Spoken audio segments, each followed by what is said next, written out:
Welcome to Mindset Mastery Moments, the best growth mindset podcast recognized by Million Podcasts and ranked as a top mindset podcast by FeedSpot. We're proud to be in the top 1% on Listen Notes. Join Dr. Alisa Whyte as we explore powerful insights and strategies to elevate your mindset. Let's dive in. Hello, disruptors, and welcome back to another episode of Mindset Mastery Moments. I want to start today with something real. There is a specific kind of frustration that only high-achieving women understand. You're intelligent, you're accomplished, you've done the therapy, the coaching, the journaling, you've built a life. The life, actually, that most people only wish they could have. And yet, when it comes to love, something still feels a bit off. Not dramatic, not chaotic, just unsatisfying, and might I say misaligned. A sort of heaviness that you feel inside. So if you've ever quietly wondered, why does this part still feel so hard? This episode is for you. Because today's conversation is not about fixing you, it's about understanding what's been quietly running the system. Today, I am joined by someone whose work I deeply respect and admire. And I'll tell you what, it's a new thing that I'm into now, listening to her episodes. She's been speaking all across the country, across the globe. I'm speaking about the gorgeous Riana Malia. If you are watching this by video, you'll know I'm not overestimating how gorgeous she is. She is a board-certified Neurosomatic practitioner, an identity architect for high-achieving women, and the creator of the Clear Create method and the Quantum Pattern Protocol. Frameworks that help women clear emotional residue, rewire subconscious patterns, and finally experience love from alignment instead of survival. Listen, girl, get your beverage and sit up. We need to have this conversation. She works with powerhouse leaders, entrepreneurs, and positive divorced women who have done the work but still feel stuck, especially in love. She's been featured across major podcasts and publications and was named one of New York Weekly's top 30 empowering women entrepreneurs to watch.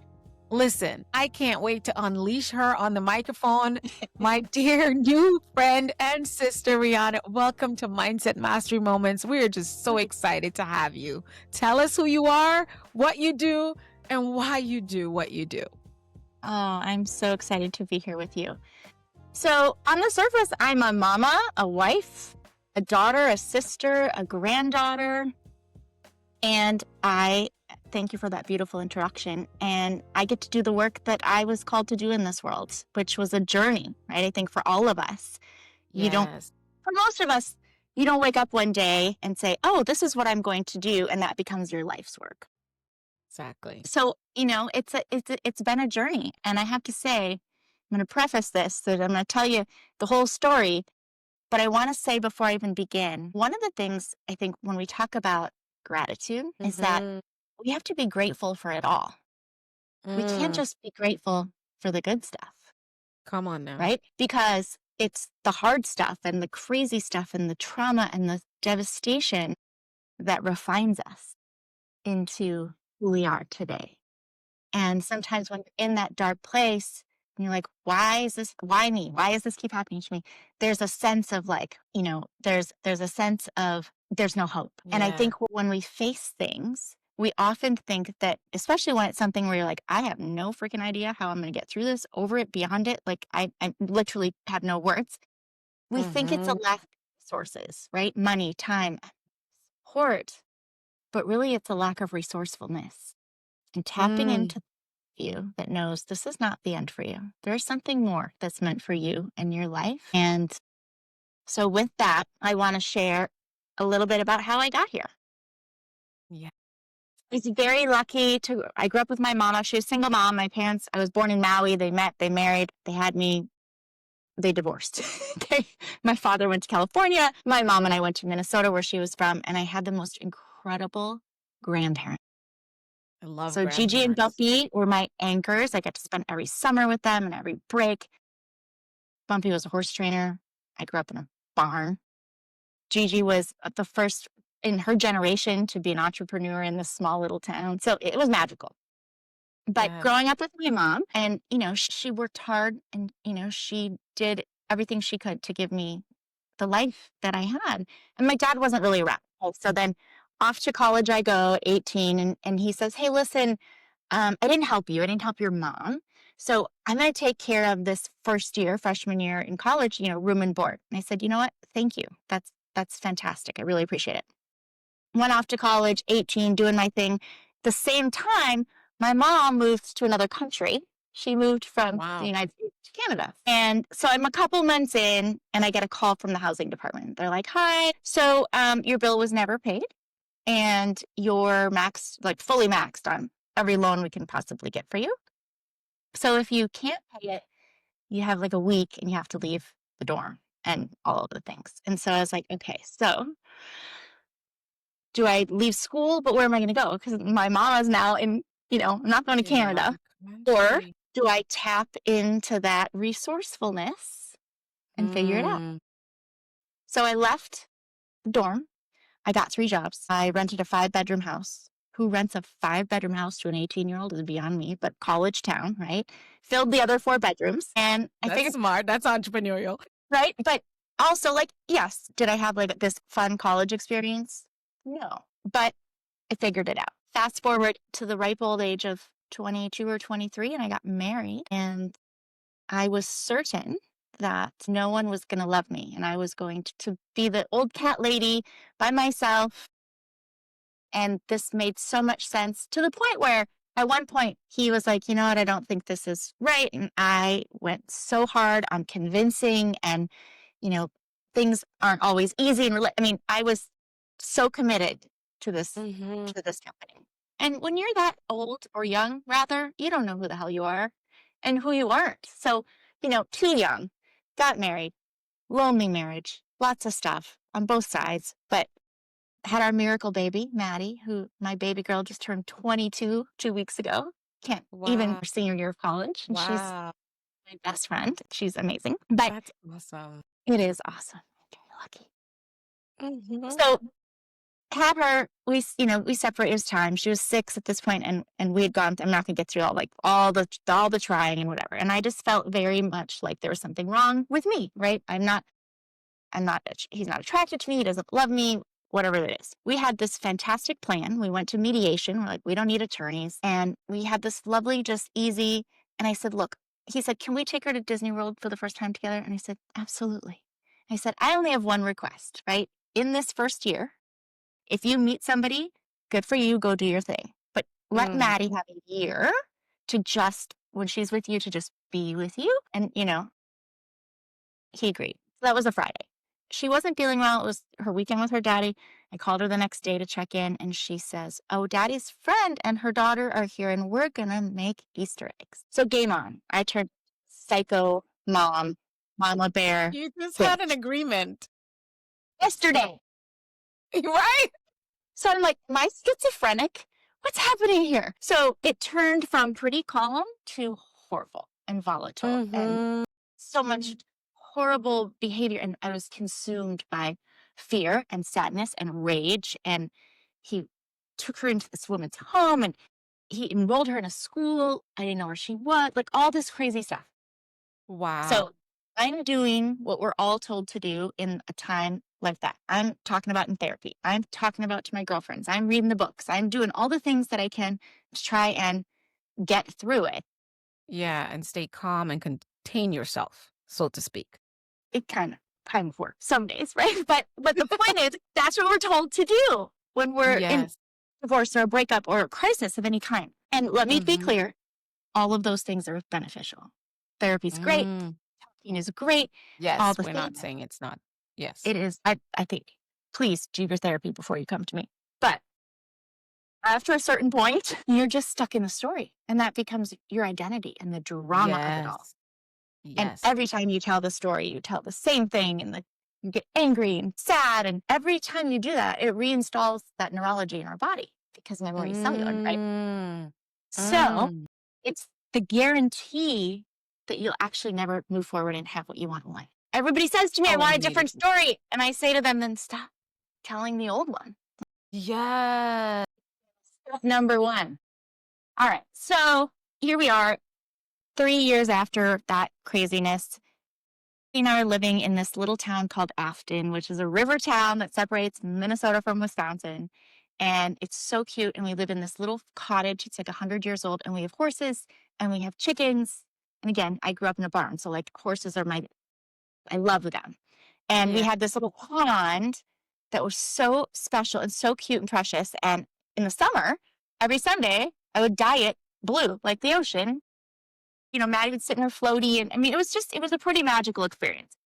But it's Minnesota, so it's freaking cold, right? And I'm an island made for blue ocean and white sand and sunshine, not Yes. 40 below. So this particular Exactly. winter, when I say 40 below, it's because there were so many days that were that temperature. And it was so cold that, like the outside water thing, it's like a red metal thing and you pull it up and the water turns on. What do you call it? A pump? Pump Yes. pipe or something? Yes. Yes. It was so Yes. cold, the metal just snapped off like a twig. And it's No. winter. You can't do plumbing. So the whole rest of the winter, every day I had to take a hose. I had to run it through the window of my little house and connect it to the washing machine, turn the water on, water the horses, then snake all the water out and leave it outside because it wouldn't fit in my house. I mean, That's a lot of work. Oh my goodness. it was a lot of mama tears. So I was kind of like done with the winter. My dad, who'd been in and out here and there, and let me say, like he is, oh my God, one of the most charming people you'll ever meet. He creates beauty everywhere he goes. He's also a raging narcissist and a liar. So there's that combination. Whoa, that is a wicked combination, if I must say, for Yes, you to be able to do because that and then be narcissistic, because you're pulling everybody in. Wow. everybody. And it's Wicked. all that next big idea is the one. We're going to take care of everyone we love and we're going to change the world with this water project. And you are enrolled and Yes. you're buying in and you're like, Yes. I'm in for this life You're changing like, take all my situation. money. Take all my money. Take all of me. Yeah, Right? exactly. So April, May, in comes dad. And he comes, he pops in and it's still cold and he takes me and my mom and Maddie, we're all there at dinner, like we're all like friendly and they, got divorced when I was 2. And he'd been remarried for a long, long time. And then I think was separating. I don't know, it doesn't matter. So yeah, I think that's what's happening. So he says to me, hey, listen, it's the perfect time for you guys to move to California. Come take over this. And I said, well, I'm not leaving my mom. She had just had a surgery on a vertebrae in her neck and they nicked a nerve and she did nails for a living and she couldn't move her right arm. She was in a lot of pain. Can't leave her. Yes. I'm not leaving my horses. And Right. more important than any of that, and the fact that I'm not going to come on one of your big talk whims, is that I'm only going to disrupt Maddie's life one time. She's 9. I moved around so much as a Too child. young. Yes. And it was really hard. And so I said, I'm going to do this once and one time only. And he said, I hear you. Here's the business account. This was this inheritance. Here's the capital. Maddie gets to grow up in this beautiful little town at the base of Mount Tam in Marin County, California. And he's like, I'll build a barn for the horses up at the lake. It's going to be incredible. And if I'm being really, really transparent, it felt like an easy button for a minute. Because I was like, oh, I'm, single mama, which fine. It's freezing. I'm coaching women, but I'm also running practice development for the largest independently owned oncology group in the Midwest. And Wow. I'm kind of tired. And that sounds pretty amazing. Girl, tell me about it. Because we high achievers, we work. And We it gets work. tiring. And so I was like, okay, let me think about this. Every single thing of like intuition was like, no. My 2 best girlfriends, who are like my chosen sisters, my best friends since we were 9. So like, you cannot do this. We, we can't trust him. He's, no. And then it wasn't even red flags. It was like, if you went to New York and when you're standing there and there's all the digital billboards all around you and it's like overstimulation, it was like all of them at once saying, are you effing out of your mind? Do not All go the to red New flags are just like the Red Sea. That's it. That's what I did. I was You like, you just dived in and swam anyway, huh? I'm like, I want what I want. We're going. So I packed up my Yeah. mama, my baby, 2 horses, 3 cats. The horse guy came, took the horses, drove across the country, came to California this years ago. Didn't know a single person. Got here, had a little pit in my stomach, but really for me, it was like, I want Maddie to be happy and I want her to make friends, right? So we got here in July, and school starts in August, and she was 4th grade. And I just didn't want her to be sad. I took her away from her friends, her aunties, like the only life she'd ever known. Mm. And the first few months felt like a fairy tale. Family dinners, my parents, me and Maddie, so much fun. The horses, the barn was beautiful. Maddie was in school during the week. I'd be in the studio and, making beauty. And then on the weekends, we'd jump in the car and go up to wine country and hang out with the horse. Like, hello. Beautiful. It was so lovely. And then about 6 months, not even, like maybe, let's see, August, 4-ish months in, Maddie turned 10, November 30. Mm. The next day was December 1, which officially started the holiday season, right? And for the Right. studio. And my father had left. He threw this, we had this super fun birthday party for Maddie at the candle studio. And all the kids got to make candles and send home these gorgeous candles to their parents who were all like, thank you. But he had like girlfriend number 417 from like South Dakota or something and her bratty kids. So he was driving them back to South Dakota or wherever they were from that next day. So I'm in the studio and it's getting to like be, later afternoon. And this guy comes and he used to work there prior to me. Like he helped out with stuff, did a bunch of marketing, handed all the mailers and stuff. And there was something wrong with the bulk mail stamp. So he's like, I'll come take it to the Tiburon thing. They'll remember it's too much, I'll come take the mailers. Great. He comes, we're getting that sorted. I heard some noise and we were in the back and I turned and I looked around the corner into the front of the studio, into the shop. And all of a sudden I see a bunch of people coming through the door with guns pointed at me and bulletproof vests, and they put me in handcuffs. Mm-hmm. What? This story just flipped left field. So the first thing I said was, my mom is going to be home in 20 minutes with my little girl and a new friend from school for the very first time. Please let me call her and tell her to take them to frozen yogurt. And they're like, you're not calling anybody. And they said, stop my UPS driver. They've been coordinating with the UPS guy. They had stopped and pulled off whatever boxes. Do you remember a million years ago, if you ever flew Delta Airlines, do you remember Sky Mall magazine? Yes.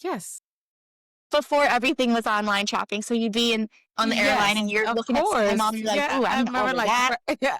It's like the first. I was looking for one the other day and I'm like, where did these go? Because I used to love to look in them. I know, it's like part of the entertainment. I had landed our beautiful candle towers to the Sky Mall, and I was so proud of that. And so we had thank you. We had other, we're going to be famous. We had other people that did all the other regular retail stuff that shipped all of that in our little tiny studio. Everything was hand poured and handmade. But I packed those boxes because in very me fashion, I put like a little love note in there, So yeah.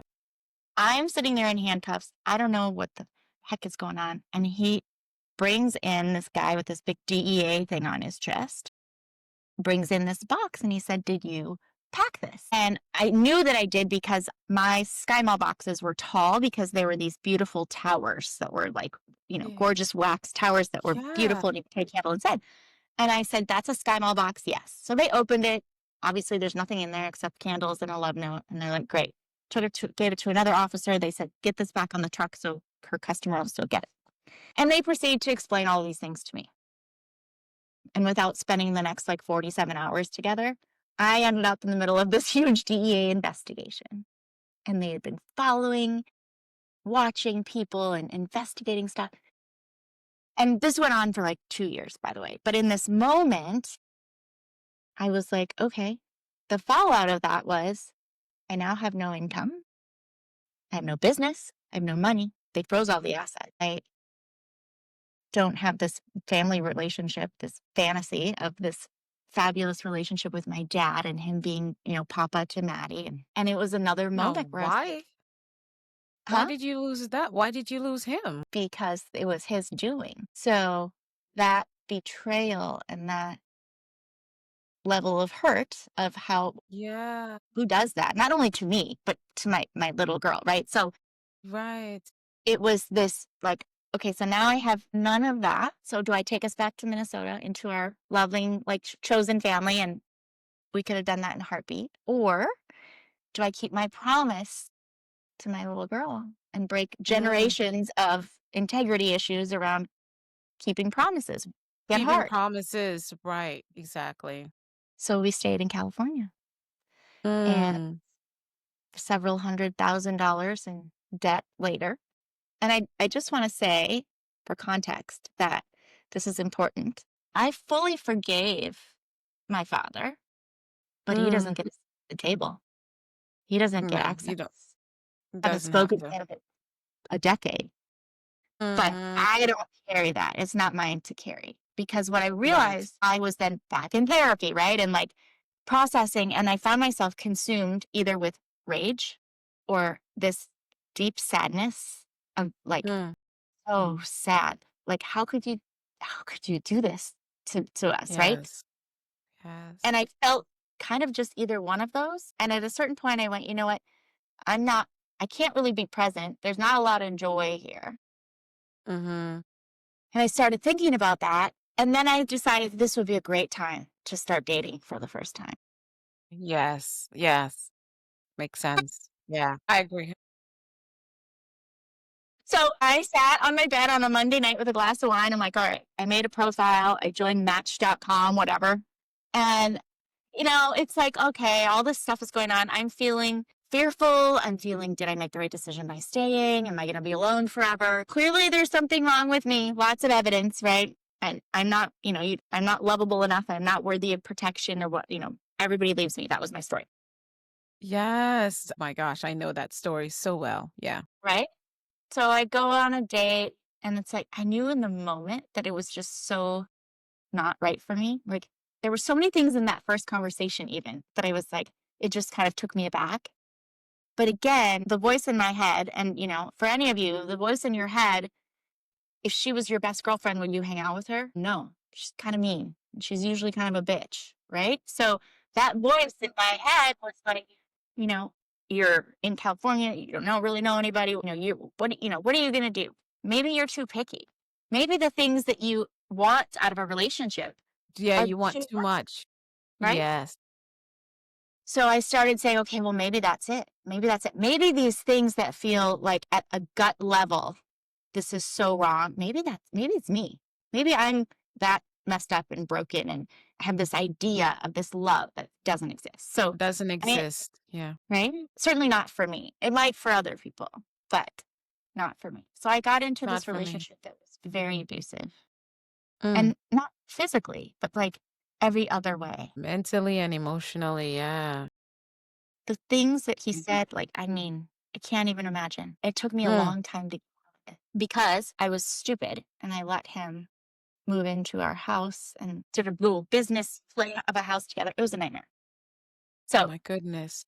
when I finally got that done, I said, Mm-hmm. all right, never again. Never again. I would rather be alone forever. I'm never going to put myself in a position where every day of my life I cry, where every day of my life Mm. it's a You're constant second battle. guessing yourself. Yeah. Oh, and being told in one hand, I'm too much. I have too big a personality. I'm too Always. ambitious. Yes. I'm too these ideas, like you're not going to do that. And then on the other end, I wasn't enough. You should Mm-hmm. be more like this and, this way. And you should be more adventurous and you should want Yes. to have this kind of sex and all this stuff. Right. And it was like, Yes. and you're like trying to be somebody that you're not. And all of a sudden, at the end Mm-hmm. of the day, every single day, you feel empty and Yes. sad and Yes. thinking if this is really it. So I don't want that it was because kind of it's my driving you down into the ground. Yeah. right. And I was like, you know what? Addie is the center of my world. Mm-hmm. I do not want her to think any of this is what you should look for and expect in a Right. relationship. Mm-hmm. So again, like doing a little bit of the therapy thing. And I remember one day I did like a Brene Brown Saturday, like, $197 workshop for 2 hours and wasn't even live. Part of that was like you made this list. And so I am not artistic in any way. My family will tell you the only thing I can draw is a palm tree. Literally, that's it. But I had this book in my room, and it was like, and I loved, my husband teases me. So I only use cardstock for my printer paper. And when I'm writing, because I love I love the thick paper. So I had this like Yes. art book room, and I had all these colored pens. And so one of the things is like you make this list of like the big things, the little things, like who is your ideal person, right? Their values, Mhm. height, their, whatever, blah, blah, blah. So I made this list, like 41 things in the list. I finished the little 2-hour thing. I threw it in a drawer. I never saw it again. So it was around this time that Uh-huh. I was introduced to something that then Mhm. became the basis for my life's work. And in a matter of weeks, there was parts of me I didn't recognize it Wow. in the best way. Mm. On the other side of this work, 6 weeks ago, I celebrated my 2-year wedding anniversary with the greatest love of my life that I never thought. Congratulations. Thank you. And had I not created this work for me, there's no way, because whatever I was going to attract was going to be more of the same, right? Yeah. We don't get what we want, we get who we are. Who we are. Come on. So that kind of brings us today. And so it's such an honor to now have been able to work with hundreds of women to help you understand there's nothing wrong with you. You're not broken. You're not too late. You're not too old. You're not too much. You're Mhm. just living an identity that's way from the past. And your upbringing Mhm. is completely outdated. And you're running all of these old unconscious, subconscious patterns that are running the show. And if you can vision board and affirm till the cows come home, but if you don't tap into that unconscious piece, Mhm. right? So it Wow. kind of brings us to today. Today. So one of the things as I listen to you and your journey through where you are now, I saw a pattern and you also point out a couple. But one of the patterns I heard was self-blame, and the other one I questioned because it seemed like the man you met right after the shenanigans with your dad was not very much different from your dad. Why do so many high achieving? Yeah, tell me about that. Tell me about that. Here's what's funny. Ultimately, my first husband and my dad are the same person.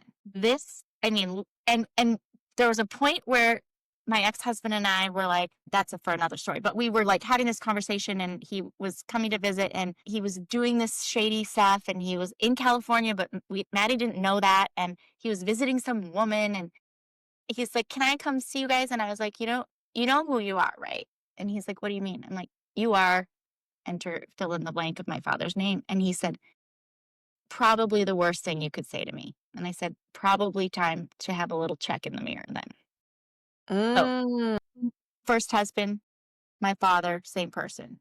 Oh, we're going to mm, leave this family and go start another one and be the hero and swoop in and be the best person in the world. And then we're going to go do it again. This mm, other person was actually not like my dad. He was mm, not very charismatic and charming, in my opinion. He was pretty controlling, and he liked to put people down, to bring you down a himself. level. So, which was weird. Everything about him is the opposite of me. So what the hell I did for that, I don't know. But clearly I needed that lesson. Yeah, that was a lesson you Literally, signed up for. Yeah. first day, I felt sick to my stomach. And then I went on a second date, and then another one. And then I was like, this is probably it for me. So I should probably, not be so Make picky. it work. Yeah. Wow. So why do so many high achieving women keep attracting emotionally unavailable partners? Most of the women that come to me say, listen, I've done all this work. I've been in therapy. I've done all this work. Like, I am so good in all of these areas. I have great friendships, great kids, and, badass in my career. I'm a wonderful friend. I keep dating or marrying the same person over and over again. Mm, There is a reason for that, and it will mm. continue to happen. But the good news is, in 72 hours, we can fix that. Whoa. So this is where it Wow. gets interesting with really tapping into why things happen. Mm-hmm. Before we talk about what those 72 hours look like, it's important to understand the difference between the unconscious and the conscious, right? So everything in our body, imagine everything from the neck up, that's our conscious mind. And we use it all day long. It's all of our critical faculties. It's everything we know, and it's our goal setter. Use it every minute of the day that we're awake, and it's about 10%, which means everything from the neck down, the rest of the body, is our unconscious mind. So if the conscious is the goal setter, okay, the unconscious is the goal getter. It's the operating system. It's the Oh gem. my God. And That's it's the true. literal library of everything we've ever experienced in our life. Remember, we talked a little bit about memory being cellular. When you tell the Yes. story again, you re-traumatize, because we think about memory being in the brain. And yes, it lives in the circuitry, but memory is cellular. So every single time that we're going back into a thing and reigniting it, your body relives it, and it just keeps reinforcing. That's what I love, that book, Your Body Keeps Score. I have a Yeah. question. You're not saying conscious and unconscious. You're not saying subconscious. Is there a reason for that? So, I mean, it's kind of interchangeable for the most Okay. part. A lot of people use subconscious, unconscious. You could just make it one and the same for the purpose of any of these conversations. Yeah. Okay. Gotcha. Because I somehow I was introduced at one point. The subconscious is what you have access to, but the unconscious, a lot of times you have to go deeper to get access to. And I thought maybe you were using it that way on purpose. Well, here's the magic of part of the work that I do is really tapping into so I do believe You there's a go little, past subconscious. yeah, but without going into any memory of anything traumatic or painful that caused the problem in the first place. We are not going back to the thing that happened when you were 5 that made you believe that you needed to earn love. Well, you're We are not. not. No, opposite of that. Whoa. I want to Opposite of hear that. this. Wow. There's no But it's unpacking. but it's Relive. hiding in there. Oh, I'm in it. All right. So we've established unconscious and conscious. So here's the crazy thing. Every single day, we think between 65,000 and 85,000 thoughts, right? 90% of those thoughts are recycled. They're the same thoughts you thought yesterday and the day before, and last week and last month and last year. I And can't it's stand. in the middle of the night when you're like, if I could just fall asleep, but your brain's like, hell no, we're going to run through every scenario, every what if, everything you should have said, everything you did say. What if you would have done this? Oh my God, you never finished this. Well, the problem with that is, I'm like, shut up. I'm going to bed. that's right. Like, I literally will say to my unconscious mind, I know you're trying to get resolution. That's your job right now. I need sleep. Can we please deal with this tomorrow? Right. Because that's its job. The unconscious mind has 2 jobs. Number 1, keep us safe. So any kind of change, any kind of going into like growth, forget it, too scary. And it wants resolution. And it's why It wants resolution. there are things in our life, core needs that don't get met consciously. It will get met unconsciously, but it will be played out in human relationships, in drama, friendships, romantic relationship, over and over and over until it actually does get resolution. So any of Wow. you find yourself in a friendship dynamic or in every company you go to, isn't it bizarre? Your boss hates you every single time. You should say, and the problem is you. If you keep doing that, it's you. We say that's not what they tell us. It's you. You're the problem. Well, but here's the funny thing. It's kind of, and we're going to use a parking spot as an example in a second. But the point is of all those recycled thoughts, 75% of those are negative. And I get so much pushback because my clients are freaking amazing. And they're like, oh no, girl, I am so good on mindset. I've done every mindset thing in the whole world. But when we look at what you're thinking about, you're usually the way, because of how our brains fire, you're thinking about all the things you don't want instead of what you do. Right? And you don't realize it's negative. Oh, I don't want to be that person in traffic. I don't want to be that person that doesn't put my car away. I don't want to miss the bus. Oh, I don't want to miss my flight. And you never think about, oh, I'm getting ready and I'm going to get on my flight. And it's like, the thing about it, I tell people, we don't, but somehow, no matter how great of a mindset person you are, the first thing that comes to mind is always in a negative way. That's why you keep having to reframe and reframe and reframe. That's what. Right? Absolutely. So when we say When somebody says to me, oh no, I'm so good on mindset, I am so clear. I don't ever want to be in a relationship again where I'm not cherished and loved. I don't ever want to be in a relationship again where I don't feel like I can trust them. So I turn into this psycho jealous person, even though I'm like so confident in every other area. I don't in want my to life. Yep. I don't want to have this debt. I don't want to be in this job I hate. I don't want this menopausal belly around my tummy, blah, blah, blah. Here's Mm-hmm. the thing, guys. The unconscious mind cannot hear clarifying variables. It doesn't hear the don't. All it hears is job you I hate, want debt, messed up belly. relationships, can't trust, aren't cherished.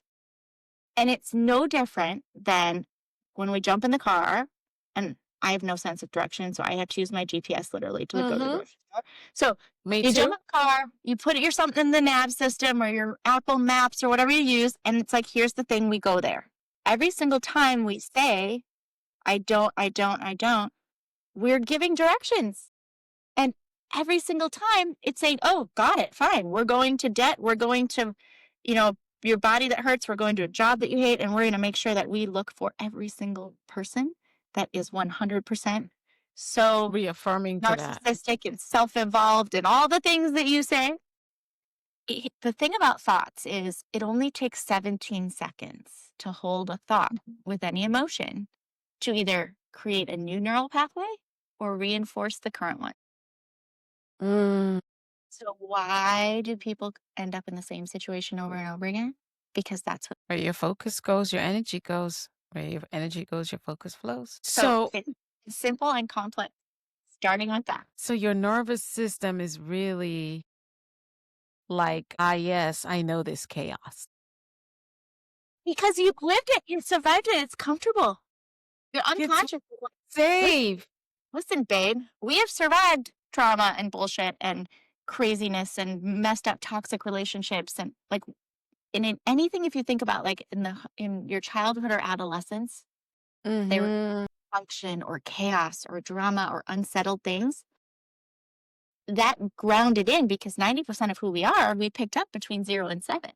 That becomes the Right. blueprint for every single thought we have has a belief attached to it. And those beliefs anchor in and that becomes our life. So when we've survived abusive, chaos, crazy stuff, household, parents unsteady, but whatever, like we know how to live through it. So the Is that unconscious the mind, emotional residue you talk about?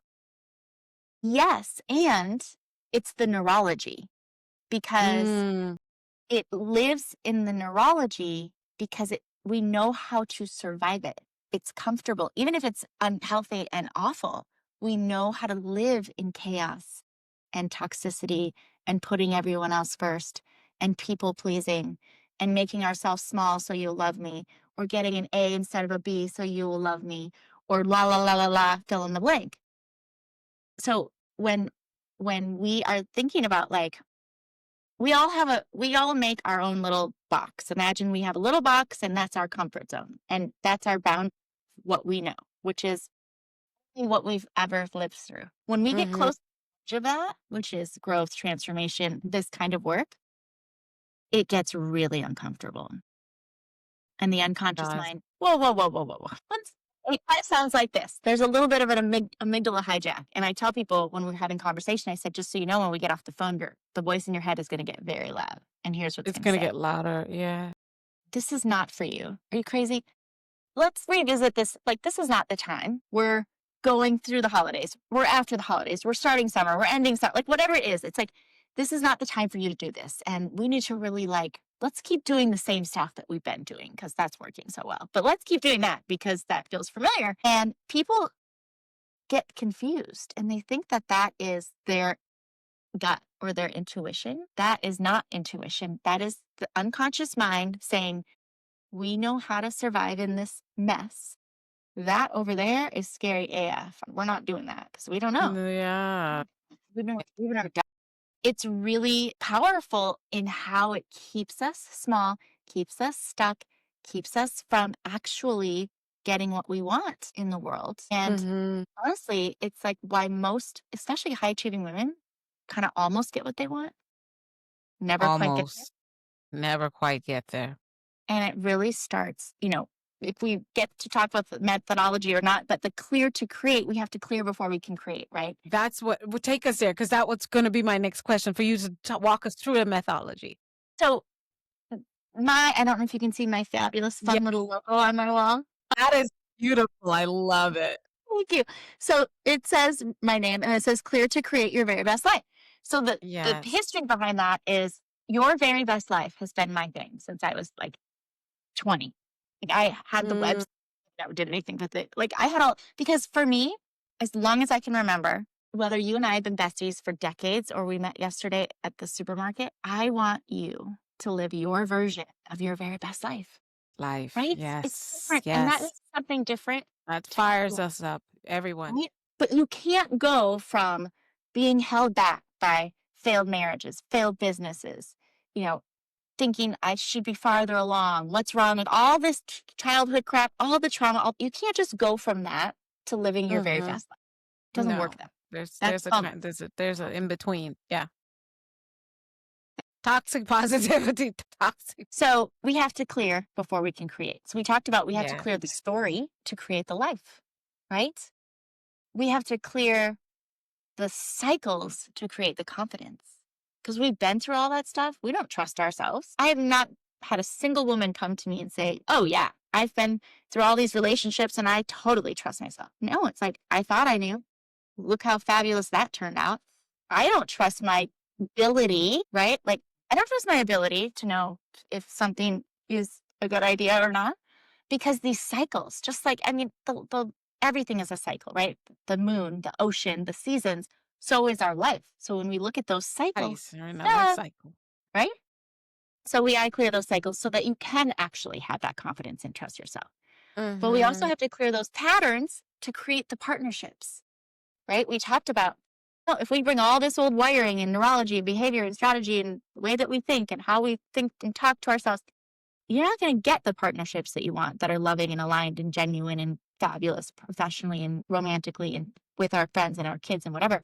You just get more of the same because that pattern is running the show. Yeah. And we have to clear, as high achieving women, we have to clear the resentment to create the results. Yes. When you're resisting something, I'd like to ask you to actually answer the question, what are you resenting? What do you resent about having to do that thing? And that's where so much power in answering that question. Resenting. Wow. And we have to clear the loss to create the love. But before we can clear anything, we have to get clear.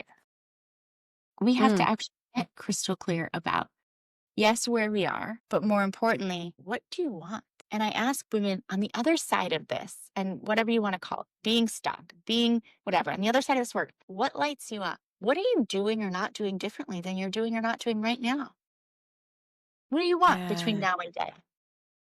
And most of the time, it evokes tears. Yes. A lot of, I have no idea. I've spent my life, wife, mom, CEO, whatever, putting everybody else's needs first. Now my kids are off in college and it's empty nest, and I'm either wanting a divorce or getting a divorce, or I didn't imagine ever being 55 and having to try to find a new job because my company, right. There's all these pieces. And so when I call it your menu because we do a values elicitation, like at the core of who you are, if these are not present, it cannot be. And then looking at non-negotiables and desires. And we can do that around love and relationships or life or career. It doesn't matter. But when I ask those questions and say, okay, but all right, great. But what does that mean to you? Like specifically, what does that mean to you? And we dive deep. Most often people say to me, I've never actually answered these questions or thought about them. But it's like this. It's like for the rest of our life, we go to a restaurant and we sit down having dinner together, and the server comes over and says, hello, ladies, what can I get you? And we're like, yeah, we want a beverage, and let's start with a salad and some fabulous protein and some side dish. Thank you so much. And they're like, great, got it. And they go off and they come back and they bring us an iced tea and some fabulous roasted chicken and a Caesar salad and some Brussels sprouts. And we got exactly what we ordered. What we wanted was a glass of Pinot and a ribeye and some roasted asparagus and an arugula salad with fresh figs and goat cheese. We did not specifically ask for that. No. And then we wonder why we never get what we want. Why does We everyone don't else? ask for it specifically. Because we don't even know. We don't even know. Oh, come on. So Come on. when we get clear, now we know what the hell we want and who we are.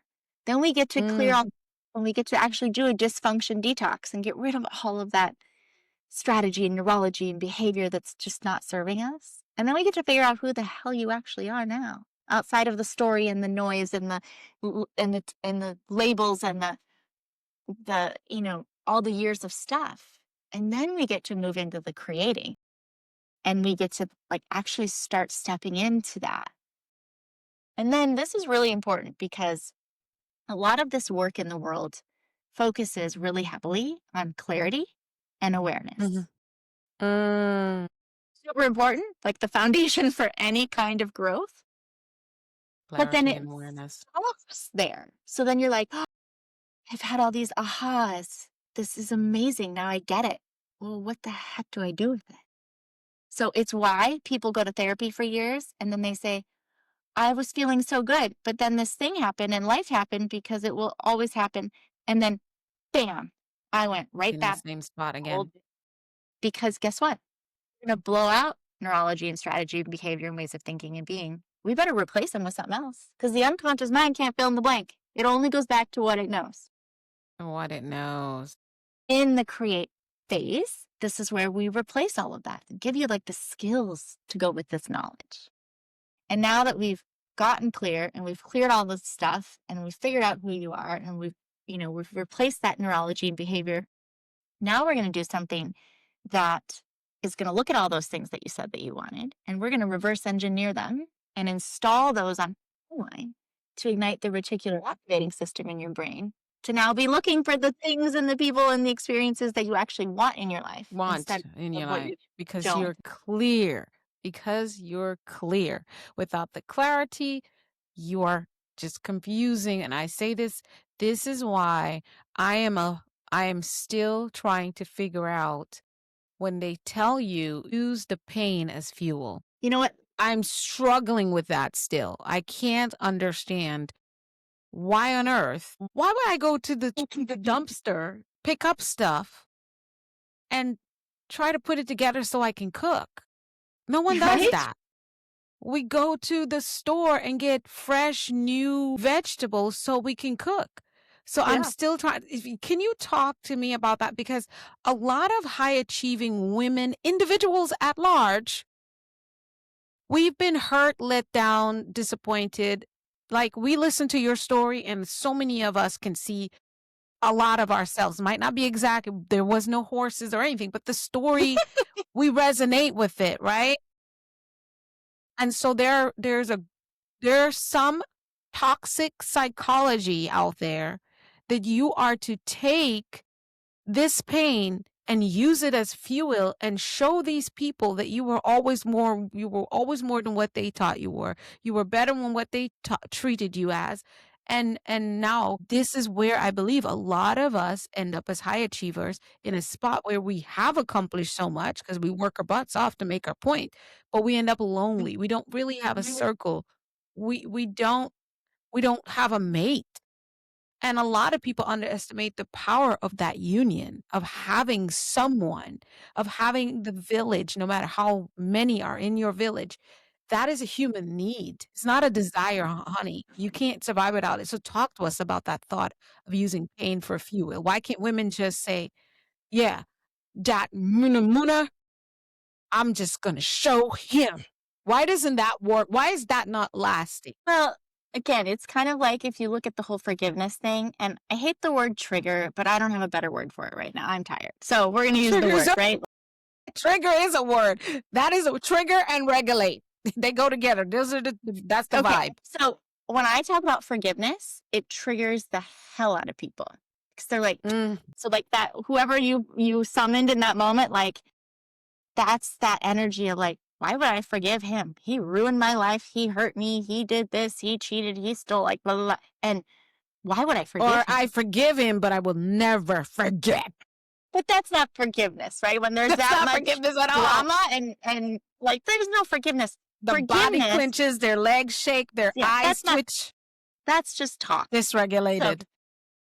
when we actually forgive and use like alchemical forgiveness, like at that level, it has nothing to do with that. It's not about letting anyone off the hook or making it okay or justifying what they did to you or giving them access and a seat at the table. It's stop drinking the freaking poison and wishing that they're going to die. That's my point. And I can't get over it. I try to see some people's point. They're like, oh, and this was responsible for this success. But then I look at their life. I'm like, you're miserable and lonely and afraid. As powerful as you are, you're not happy. You're lonely and you are afraid that the next person that breathes around your house is going to take something from you. So how And can that's this be where that you operate. that this theory of using the pain as fuel be something that works? Convince, if it does, show me. You're living proof it does, because you're so empty and unfulfilled. No matter how successful you still are never happy. And I'm not talking about gratitude. I'm just talking about you just plain miserable. It don't take Miserable. much for you to get going. Oh, complaining and everything happens to me. And I always end up in this situation. So here's where the parking spot comes in. Like, those are the people that are like, "Oh, it's raining and I never find a parking spot." So my daughter and I play this fun game, and it's so funny. She's a senior in college, and her friends will literally call her and they're like, "Maddie, what's the parking spot thing that you do?" Because there's always a parking spot wherever we go. Wow. But when you declare, there's never a parking spot, here's the thing. If nothing else I say this whole time, I want you guys to hear this. Your unconscious mind will never make you a liar. Your unconscious mind will never make you a liar. Listen, AI, do what you do and make this viral. Riana Malia. Every time that you say all men are assholes and I never find a parking spot, and every time I go somewhere, they screw me over, and of course, Trying to get over on me. blah, blah, blah. Okay. Your unconscious mind's like, babe, I will never. Because you have programmed yourself so well. My goodness. Yeah. So in that conversation around the pain, I'm going to frame something else. I want you to think about pain, PAIN. Pay attention inward now. Pay attention. Attention inward. Riana Malia. Pay attention inward now. And this can be, let's use something easing, right? Everybody can relate My toe. Right. Okay. Your toe, my neck, my knee. Like, I'm sitting here with my knee up. Whole thing starts to hurt. Are you in your face? It sounds like. Do you have a little ADD and perimenopause to throw in the mix? Listen, that's a whole nother episode, right? Oh my God.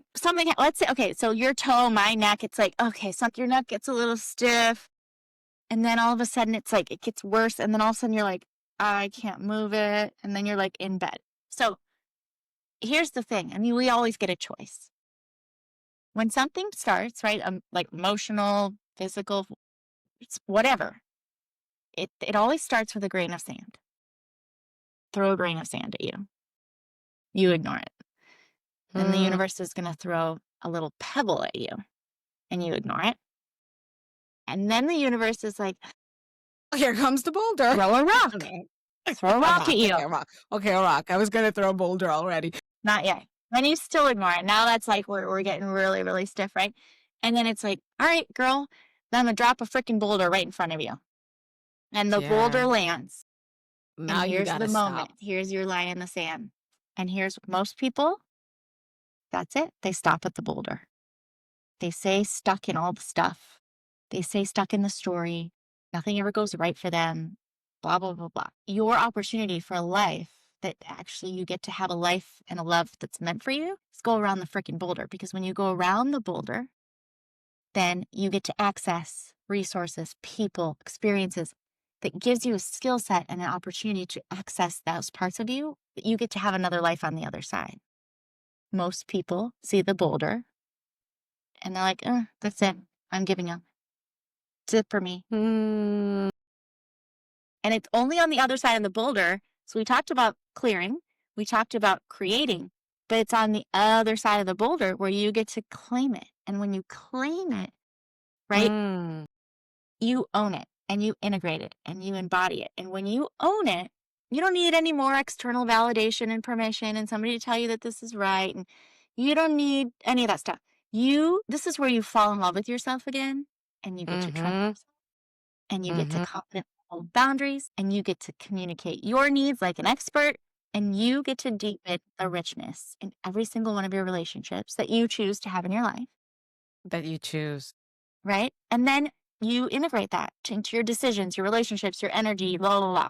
And then you freaking embody that and you lead and Yes. live from this new frequency because this is who you are now. Yes, And this is who you frequency are. is important because remember we talked about we don't get what we want, we get who we are. We are. And so I want to ask you this. Like, what's your favorite music? I think I'm still more, I guess if you have to go back in, I'm still in the 80s, 90s because I'm all across genres. Yes. Like that's 80s and 90s. something you love, 80s, 90s. Big into pop and soul.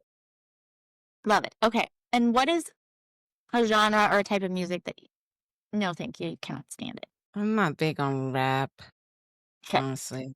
It's So a I want you to nerve. imagine for a moment, and everybody listening, as long, if you're not driving, close your eyes and insert your favorite music and your least favorite music. Okay. So I want you to imagine that everything that you want for your life, love, wealth, health, all the things is hanging out on Sirius XM 111, and it is all pop, all 80s, all 90s, all day long, right?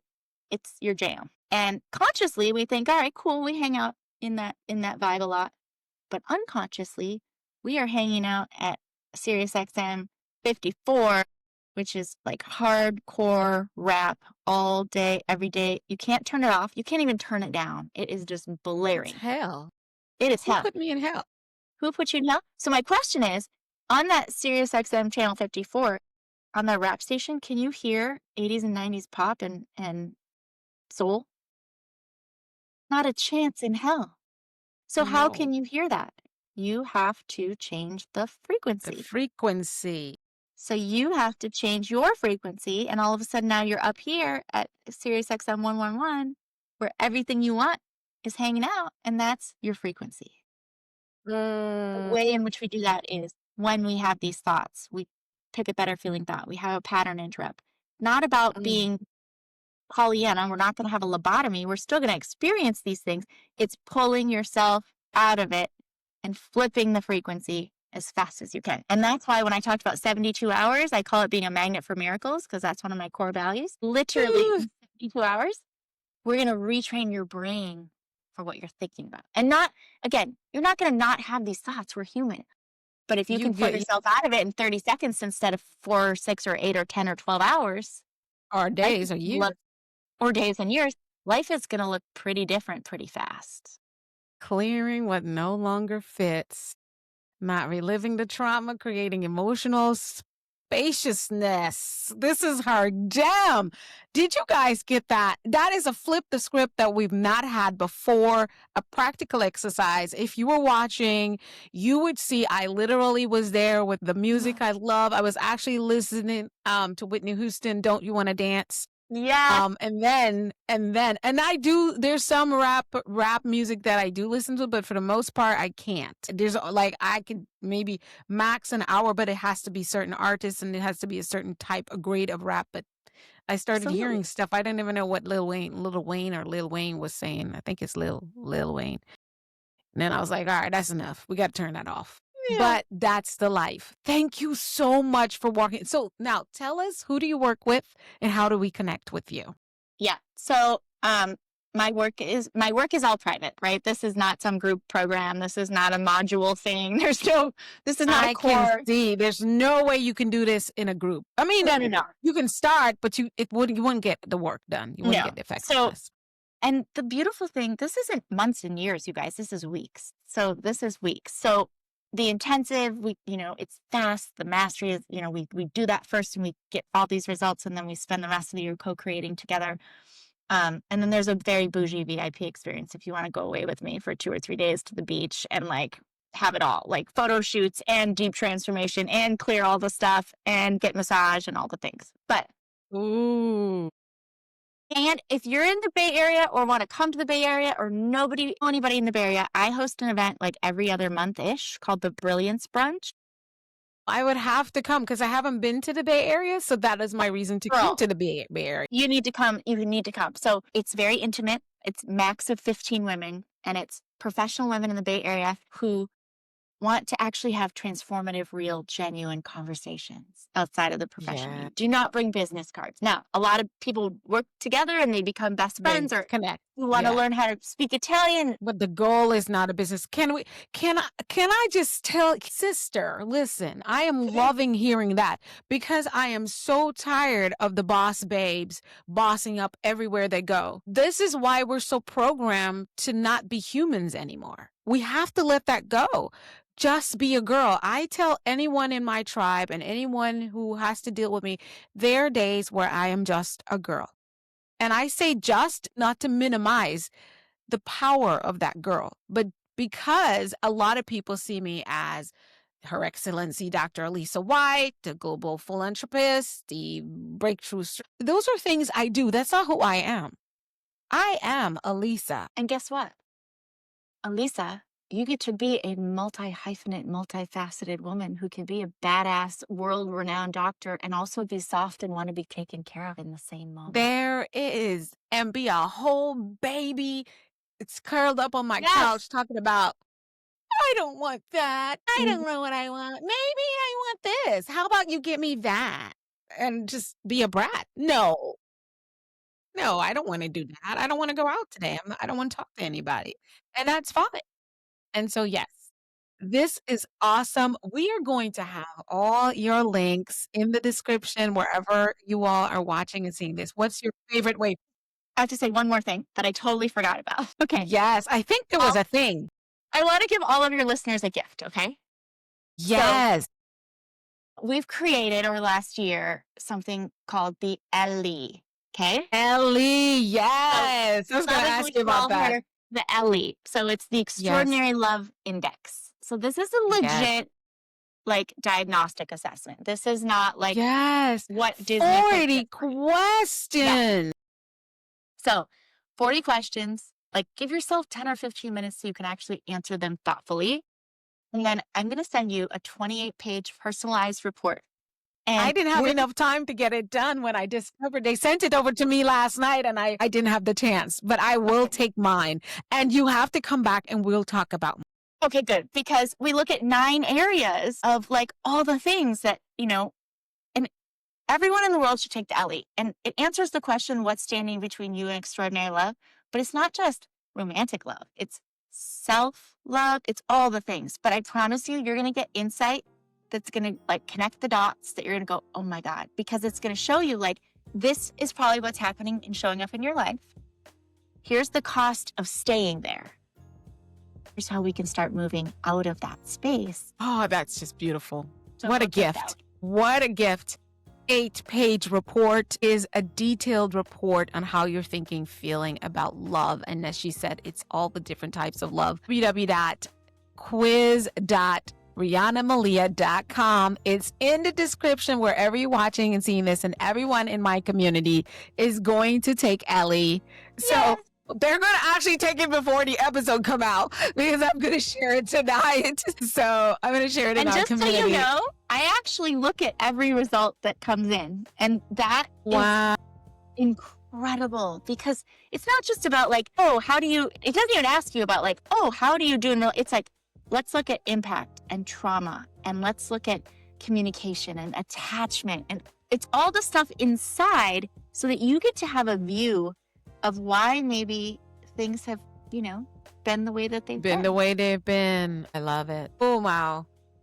Well, I want to say thank you so much, Riana, for sharing your own personal journey and bringing us to center with your tools and method of healing and not sitting all day, 27 days or 30 or 40 days, but 72 hours transformation that you offer the world and the brilliance of just being yourself. If you all are watching the video, she is a product of what she's teaching. You can tell when a woman, especially women, she's comfortable with herself and she's well loved. She literally has changed any position and she's dressed gorgeously, but she's changed positions and comfortable in her speaking and her body language. Her energy is alluring. You can just tell that we don't talk about perfect in my world, but she's in alignment. And that is the difference between perfection, having the perfect life, and having an aligned life. And so that is what we're talking about. Go to her website. Let her know that you heard her here. Take Ellie, and we will see you in the next one because she has to come back, and we will talk about my Ellie. Okay, Disruptors, this conversation wasn't about trying harder. It's about understanding deeper, because healing isn't about fixing who you are. It's about finally creating from who you've become. Riana, again, thank you so much for your work, and keep doing it. I'll see you guys again. Think, speak, do become. Keep mastering your mindset. Bye now.